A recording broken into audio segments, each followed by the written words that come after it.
As the year 2024 winds down, our Truth in Politics panel is looking back on some of the big stories of the year that dominated headlines over the past 12 months. Joining us now are Winnipeg Free Press columnist Negon Sinclair and Jennifer Lewitz with Pasqua Harbor Strategies. Jennifer, Negon, thanks so much for being with us here on the last panel of 2024, and we're taking a bit of a look back. Negon, we'll start with you. What sticks out in your mind as the big story from 2024?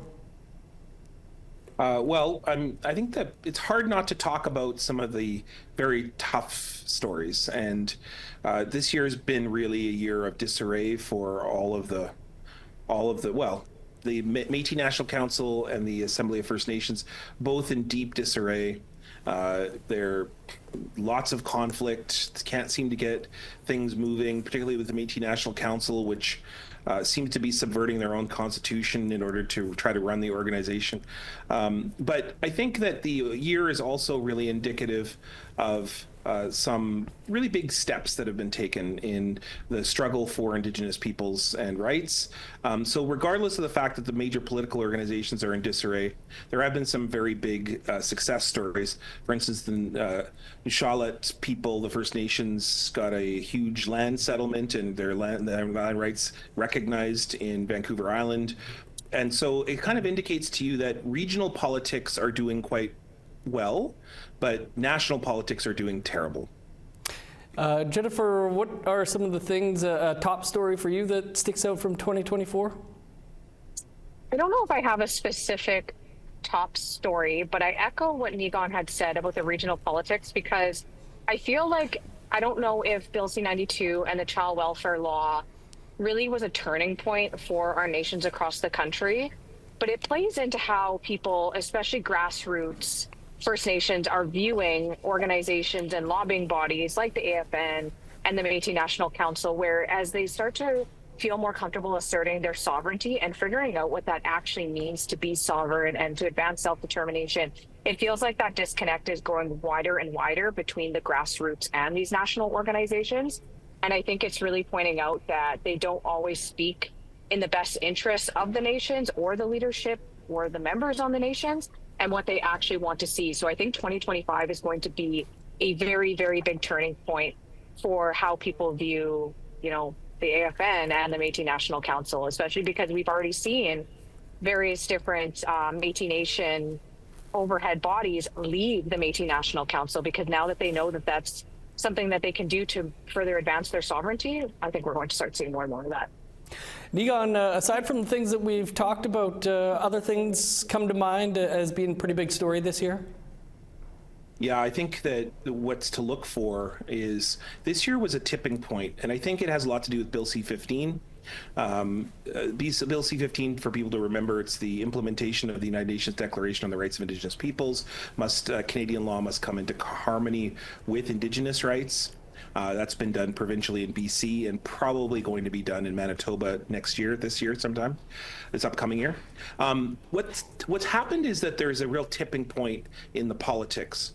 And what you're seeing is really big, almost unfathomable court cases that are now being brought, and they're involving billions and billions of dollars. So, for example, the Robinson-Huron treaty annuity case, the cows from famous cows and plows cases that are outstanding treaty obligations that Canada owes to First Nations. But in downtown Winnipeg, you see the three Dakota nations on the western part of the province who have always inhabited, but were traditionally in Winnipeg, now suing the city of Winnipeg and the Forks National Historical Site to get the center of the city. And I think that this year was a massive tipping point in the issue of Indigenous rights, historically used occupancy of lands. And I think that's what's going to happen in the year 2025 is more and more court trials, claims that perhaps we've never seen before. And so what we saw in BC with the Nishalat people will happen throughout the country in the forthcoming years. Jen, aside from legal matters, national organizations in disarray, child welfare, anything else stick out for you from 2024? I think what we're seeing right now with the federal government, I think we're seeing right in front of us the essential downfall of the Liberal government. We're going to be seeing an election at some point in 2025, whether that be we see a prorogue parliament right in the start of 2025. We've heard Jagmeet Singh say that they're potentially going to pull confidence after February. It's just there's really a lot up in the air right now on when that's going to happen and how it's going to happen. And Nigon's right. There's a lot of big issues at the forefront right now, and whoever the incoming government is going to need to essentially deal with that. There's been a lot of litigation. There's been a lot of massive court settlements, and right now we're hearing about all of the backlogs for Jordan's principal claims. So if we have an incoming conservative government, are they prepared to deal with that? Because as more and more of these claims come forward, we're hearing, the Trudeau government spent incredible amounts of money on fighting First Nations in court. Well, that might just increase because the federal government is going to need to pick a side on whether or not they actually believe in reconciliation or whether or not they want to sit in court and fight over essentially what is owed to First Nations. So I think that that's going to be one of the biggest things that we see next year that is trickling down from what we're currently seeing right now in 2024. Okay, before we gaze into the crystal balls, maybe keeping with 2024, Nigon, starting with you, anything that issues that you think were undercovered that didn't make headlines that should have in the past year? Well, I think the ongoing struggles with the federal government have been well documented, but the fact is that this is the most progressive Liberal government, most progressive federal government in history when it comes to Indigenous issues. And unfortunately, that has not resulted in a lot of political capital. And I think that there's lots to say about the Trudeau Liberals. There's lots to say about whether they did the right job on Indigenous issues, but they're the only federal government to ever do anything. And so I think this is the key to understand, which is the bar is very low when it comes to federal governments dealing with Indigenous peoples. This federal government tried things that perhaps have never been tried before. So I think that when Undercovered story might be that when we have future federal governments, when we look upon this Liberal government, this Trudeau Liberal government, will we look upon it fondly to see that this was a government that did attempt some things, failed perhaps more than succeeded, but did try and pass some legislation that in the future may have some impact. It may or may not, though, and so I think that would be one story. I think the other story that we perhaps was undercovered on this side of the border is Joe Biden's really historical apology for boarding schools in the United States. I think the United States just generally ignores Indigenous peoples, completely treats them as an afterthought or a problem. And so to see Joe Biden apologize for boarding schools was maybe a story that the amount of remarkableness of it maybe didn't quite always get covered the most. Right. Jen, I want to pick up on something Nigon was saying there, because I've been thinking about it as well, too, as we look at the Liberals and the expiration date coming up here pretty close, it seems. Record investments over the 9 years. We had things like the National Inquiry, things like that.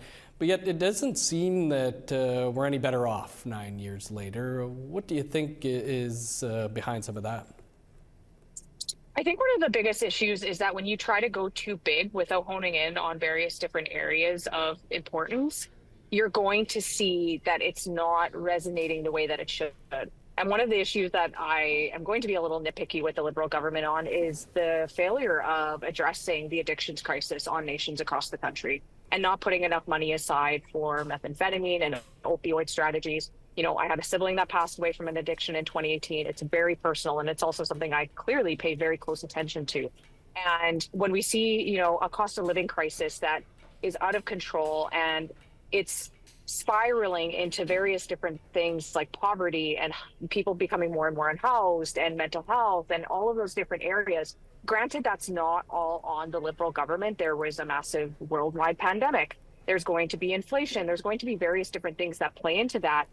But when you know that there's going to be trickle-down effects from a cost of living crisis and stuff like that, perhaps maybe zoning in on more successful or strategic initiatives to help the addictions crisis and mental health crisis, because when you don't, it gets worse. And that's something that I am seeing on nations. and leadership feel like there's nowhere to turn. They don't have the resources, they don't have the funding. They can invest in all the active in the world that they want to, but depending on where they're located, it might not, turn out to be as prosperous as they had hoped to be. But that's a real crisis right now, and it's affecting everything. The breakdown of family. It's we need to get a hold on it. And I know that a Pierre Poilievre government has talked a lot about resource development and getting nations into more sovereignty when it comes to creating wealth for themselves. And maybe that's in the oil and gas industry or whatever it is. But what are you going to do to address the social issues that we are seeing with First Nations? Because that is reconciliation. And I'm not seeing that talked about a lot within any of these federal parties, and that's a problem. Yeah, big time. Niigaan, I guess pulling out the crystal ball now, child welfare wasn't settled. We look like we're heading for an election or some big shakeup. South of the border, Trump's coming back. Crystal ball for 2025? Well, I think you hit the nail on the head with the child welfare. The agreement is still on the table. Cindy Blackstock continues to, anyone who watches social media, anyone who goes to any gathering, Cindy Blackstock has been the force of that agreement. We've talked on this show several times that she must be at the center of whether this agreement goes through. It seems that the AFN is not able to deliver this on this agreement or any kind of sense of unanimity on First Nations, because certain First Nations almost feel as though this is the breaking point for the AFN, although I've said that before and it didn't come to fruition. So I'm always hesitant to say whether this is the breaking point, but it sure seems like it. It sure seems like, Alberta, for example, is just threatening to pull completely out of the AFN. Will the AFN continue in their current state? Will they be able to get things done? But the organization to watch for this forthcoming year is the Métis National Council, even though I know that it's hard to really call them the Métis National Council because they aren't really a national council anymore. Victoria Pruden is the new president, and so will the Métis National Council seem to be able to pick up the pieces and come back together, even though their constitution says that they can't really operate? Will the Manitoba Métis Federation, which has become the de facto Métis National Council, although I'm sure that they would be upset if they knew I called them that, the Manitoba Métis Federation has really become the best friend of the federal Liberals, and as a result, they've gotten more funding than they've ever gotten before. They've gotten more recognition to their rights than ever before. There was just a treaty signed with the Manitoba Métis Federation, which sparked great anger amongst First Nations here in Manitoba that land was being talked about without First Nations at the table. Will the Manitoba Métis Federation continue to be the force that it is? It is now an economic juggernaut in downtown Winnipeg, in Manitoba. They own dozens and dozens of buildings, properties all throughout the province. Will they continue to be the force? Will they become the national voice of the Métis, which is what they claim to be? Will that happen in 2025? I think probably more likely than certainly the Métis National Council. Yeah, interesting points. It will be interesting to see what happens if there is a change in federal government as well with that treaty.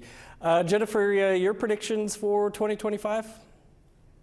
I think, just to echo again what Niigaan had said, I think we're going to see a very pivotal moment with the AFN. And we've talked about all of these bigger court cases and stuff like that. And I think that's really identified how effective groups like the AFN can actually be, because now more than ever, when you have an issue like child welfare, that's the closest to sovereignty we've been with our own children since the Indian Act.